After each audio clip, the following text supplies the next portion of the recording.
the mental side of it, I'm just curious. Like, this is, I mean, obviously, sports psychology and mental skills training has sort of evolved in the last 10 years and is very, very prevalent at every level now, quite frankly. I mean, professionally, for sure. You probably had Yeah, some exposure to it in the Twin system and the Brewer system at some level. In college, was that a thing? Like, when you were in college, did you guys have any sort of mental skills training?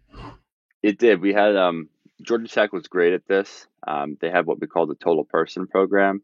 So it was a conference for all the student athletes to come in, no matter what sport you were, led by a Georgia Tech alumni. And that was where you went there, you did your personality test, you learned more about like your own traits, your work style, both, of course, for sports performance, but also for academics and hopefully a career one day.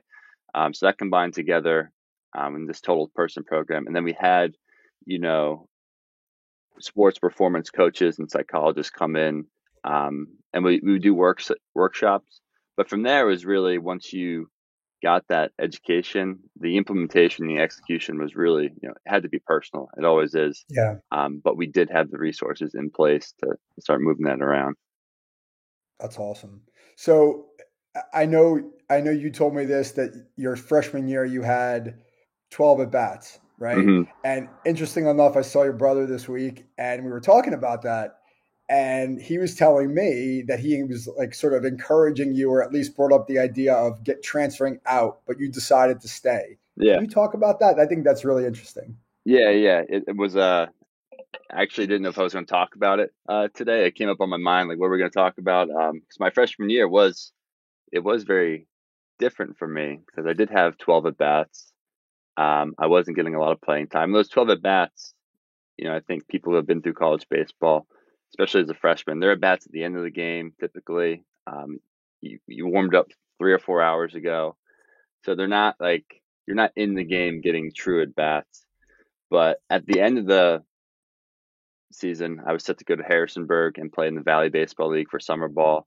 And my brother, my dad, of course, had a great relationship with the Wake Forest coach, and there was an opportunity, if I wanted to transfer out.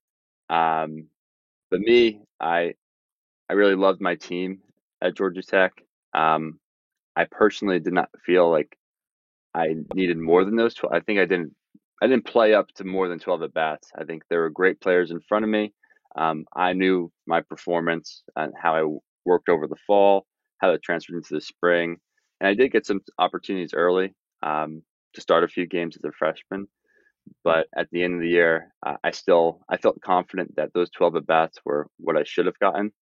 Um, I wish I got a little bit more, but it didn't warrant taking away the opportunity of the next 3 years ahead to build and to grow and to really fight to get into the lineup.